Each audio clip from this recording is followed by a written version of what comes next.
नमस्कार, good evening Delhi में आपका स्वागत है। मैं हूं विजय संत। आज हमारे साथ मौजूद हैं आचार्य पंडित विनय जोशी जी।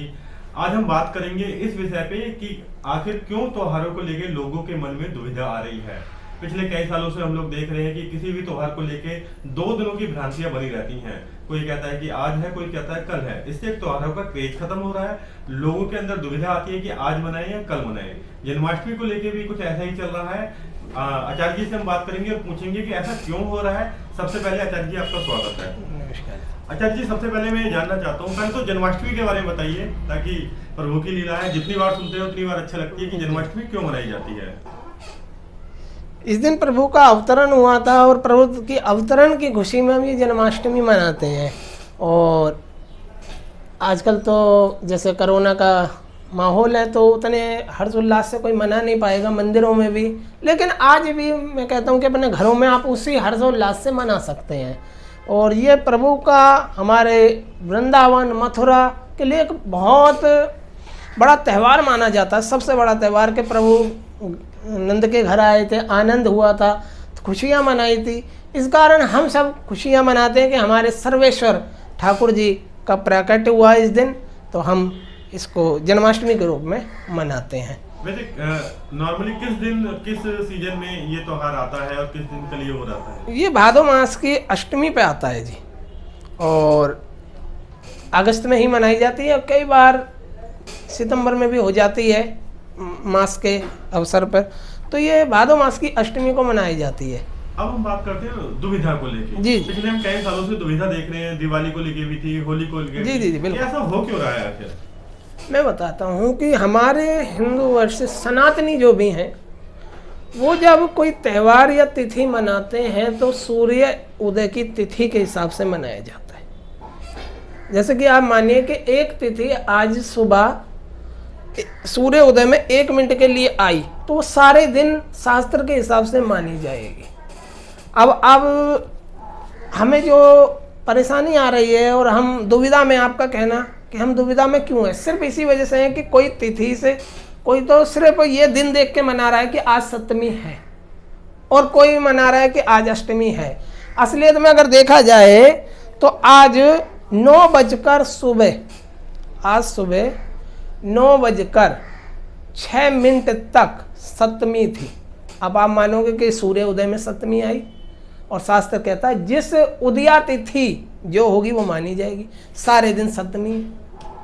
अब कल सुबह की बात की जाए कि 9 बजकर 16 मिनट तक अष्टमी है। अब 9 बज के 16 मिनट तक जो अष्टमी है, तो उसका मतलब ये हुआ कि सूर्य उदय में अष्टमी आई है, इसलिए वो सारे दिन मानी जाएगी। अब हमारा शास्त्र कहता है, ज्योतिष कहता है कि हम कोई पर्व, त्यौहार, तिथि ये देखकर मनाते हैं कि सूर्य की स्थिति क्या है, सूर्य किस तिथि में उदय हुआ है। चाहे वो 1 मिनट के लिए हुआ है, 1 मिनट की तिथि थी, लेकिन अगर सूर्य उदय में तिथि है तो वह हमेशा मानी जाएगी। क्योंकि हमारा सनातन धर्म आज तक इसी बात पर टिका हुआ है, और शास्त्र भी, कि सूर्य उदय को प्रधान माना गया। हमने सूर्य उदय से प्रधान माना गया। हम सूर्य को देखकर ही अपना त्यौहार तिथि मनाते हैं। बस इसी कारण हम सूर्य उदय के हिसाब से तिथि को मना रहे हैं। यही हमारे लोगों में थोड़ी सी भ्रांति बनी हुई है। कोई कहता है 11 है, कोई कहता है 12 है। अगर देखा जाए तो ये अष्टमी हमारी 9 बजकर 16 मिनट तक है, 12 तारीख को। अब सूर्योदय में आई है तो सारे दिन जन्माष्टमी मनाई जाएगी। 12 तारीख को ही जन्माष्टमी मनानी चाहिए। ये दुविधा आती है, और बहुत सारे लोग जैसे आज पूजा कर लें या कल पूजा कर लें, तो कुछ फर्क आता है या कुछ। देखो जी, अगर भूख लगने पर ही खाना खाया जाएगा तो मेरे ख्याल से वो ज़्यादा अच्छा रहेगा। और बिना भूख के हम खाएंगे, पेट भरा हुआ है फिर भी खाएंगे, तो वो हमें नुकसान पहुंचा सकता है, कोई फ़ायदा नहीं है। आपका जो कहना है, मैं उस बात को ये कहूँगा कि जिस तिथि में हमारी जन्माष्टमी हम उसमें मनाएं, जो तिथि है उसी में ही हम पूजन करें तो ज़्यादा अच्छा फल मिलता है। अगर हम सोचिए कि गर्मी के कपड़े सर्दी में पहनने लगे, उसका कोई फायदा नहीं होगा। कब मनानी चाहिए वैसे, आज या कल। जी, जन्माष्टमी का जो त्यौहार है वो 12 तारीख को मनाना चाहिए, क्योंकि 9 बजकर 16 मिनट तक अष्टमी तिथि है। तो जन्माष्टमी नवमी को मनाई जाती है। हाँ जी, जन्माष्टमी नवमी को अष्टमी को मनाई जाती है? अष्टमी को मनाई, जन्माष्टमी अष्टमी है वो। अच्छा जी। तो वो सुबह 9:16 तक 12 तारीख को सुबह 9:16 तक अष्टमी तिथि है। उसके बाद नवमी आएगी, लेकिन हमारा शास्त्र कहता है कि सूर्योदय में जो तिथि है वो मानी जाएगी, सर्वमान्य है, पूरे दिन मानी जाएगी। पूरे दिन मानी जाएगी। नवमी हम कब से मानेंगे? हैं जी, नवमी को कब से मानेंगे? अगर कल हम अष्टमी 9:15 तक हमने सोचा कि अष्टमी है, उसके बाद में आपके हिसाब से नवमी लग गया। हाँ, परसों है नवमी। फिर नवमी परसों है, क्योंकि सूर्योदय की समय नवमी रहेगी। अच्छा। हाँ जी। तो ज्यादातर लोगों को कल ही त्योहार मनाना चाहिए जी। जैसा आचार्य जी ने कहा कि जो लोग दुविधा में हैं, मैं उनको एक बार बता दूं कि जन्माष्टमी का पर्व कल यानी 12 अगस्त को ही मनाया जाएगा, और इसको लेके आप कोई दुविधा ना रखें। एक बात हम आचार्य जी और करना चाहते हैं कि इसकी पूजा कैसे की जानी चाहिए? हाँ जी। पूजा कैसे करते हैं? व्रत रखते हैं या कैसे पूजा की जाए जन्माष्टमी श्री कृष्ण जी की? जी जी, इसके लिए हम व्रत करते हैं, और जैसे पंजीरी का कसार बनाते हैं, प्रसाद, चरणामत, और प्रभु की अच्छे प्रभु को वस्त्र पहनाएं, स्नान कराएं। और जैसे एक बच्चे को घर में नहीं रखते हम, उसकी खुशी के लिए, जो उसको खुशी लगती है उसके लिए वो सब करते हैं, वही हमें ठाकुर जी के लिए करना चाहिए। क्योंकि देखो बहुत बड़ी बात है, लोग कहते हैं बाल रूप में ही ठाकुर जी को क्यों पूजते हैं। कभी आपने गौर किया होगा कि हमारा जो बालक होता है ना, बहुत निर्मल स्वभाव का होता है। अभी आपने उसको थप्पड़ मार दिया तो थोड़ी देर तो नाराज रहेगा, लेकिन अगर आपने उधर से उसे कोई चीज़ दिखा दी, टॉफ़ी दिखा दी, वो खुश हो जाएगा।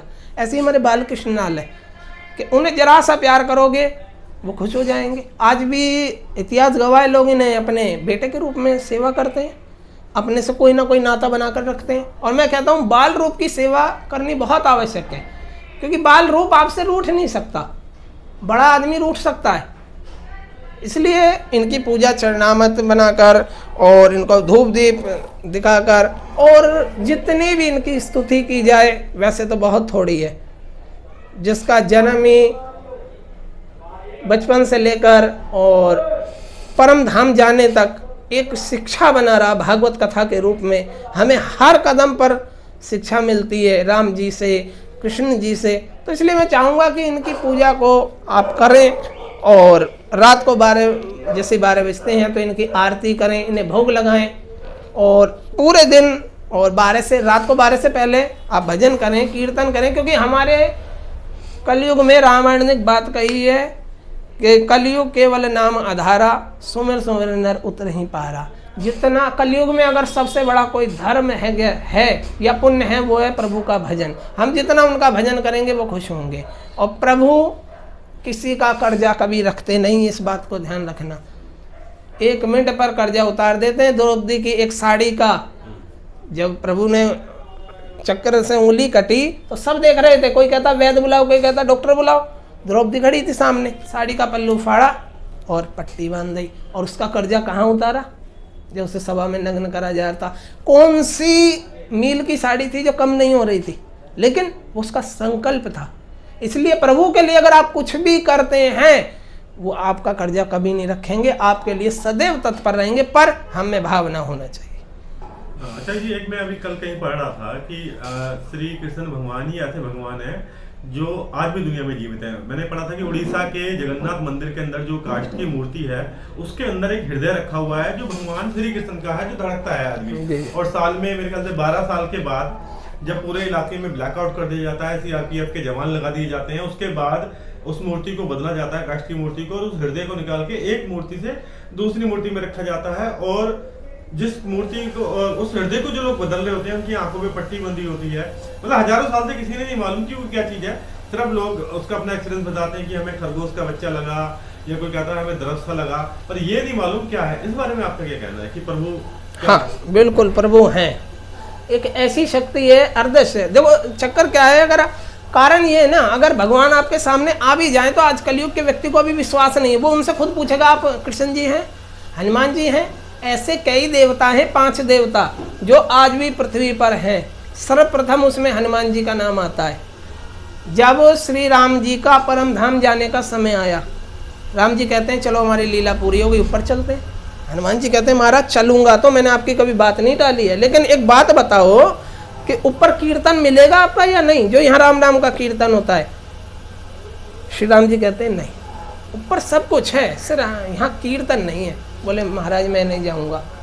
उस दिन से हनुमान जी को चिरंजीव का वरदान मिल गया।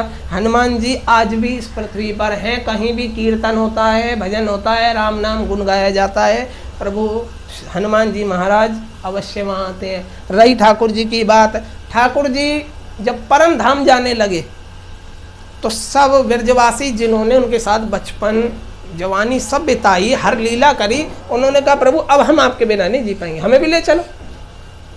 प्रभु कहते नहीं, मैं यहीं हूँ, कहीं नहीं जा रहा। उन्होंने कहा कि मैं भागवत में अपना रूप प्रविष्ट कर रहा हूँ और मैं कहीं आपके बीच से जाऊँगा नहीं। आज भी आप देखते होंगे, लोग बताते हैं हमारे साथ ठाकुर जी का चमत्कार हुआ, वृंदावन जाते हैं उनके साथ चमत्कार होता है, तो ठाकुर जी हैं, ये हमारा मानना है। और हमने तो बहुत महसूस भी किया है कि प्रभु हैं, हरि व्यापक सर्वस्त्र समान, हर जगह प्रभु हैं और ठाकुर जी तो अवश्य हैं, इसको हमें मानना पड़ेगा। क्योंकि आज मैं छोटी सी कड़वी सी बात कह दूं, अगर प्रभु में चमत्कार नहीं होता तो हमारे हिंदू माथा नहीं टेक रहे होते। प्रभु है और कोई ऐसी शक्ति भी है जो हमें आज बचा रही है।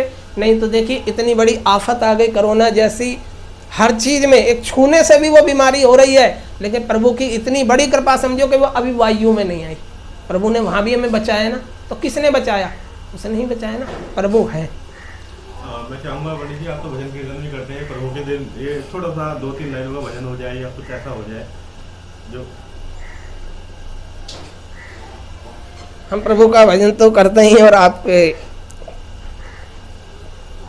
आपने जो कहा हम इसे जरूर करेंगे। ये ठाकुर जी का कीर्तन भजन हमेशा सबको गुनगुनाना चाहिए, क्योंकि मैंने कहा ना, शास्त्र भागवत हर चीज़ अब ये कह रही है कि आप पूजा करो या ना करो, लेकिन अगर प्रभु का कीर्तन गुणगान करते हो, हरि नाम केवलम, भागवत में संस्कृत में कह दिया हरि नाम केवलम, अगर आप हरि का नाम जप रहे हैं, कीर्तन भजन कर रहे हो, उससे बड़ी भक्ति आपके लिए कोई है नहीं।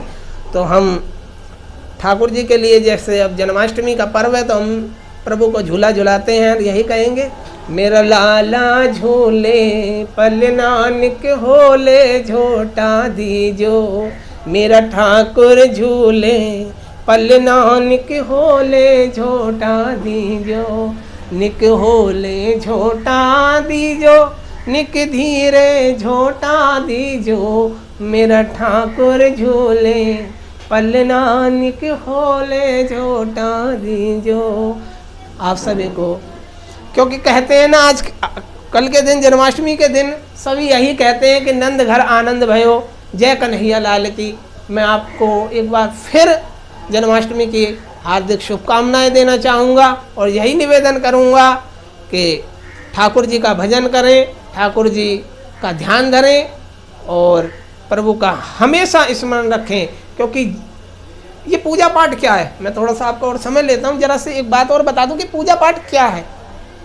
पूजा पाठ ऐसा है जैसे हमारे बैंक में पैसा होता है ना, ब्याज बढ़ता रहता है, ऐसे ये पूजा पाठ है।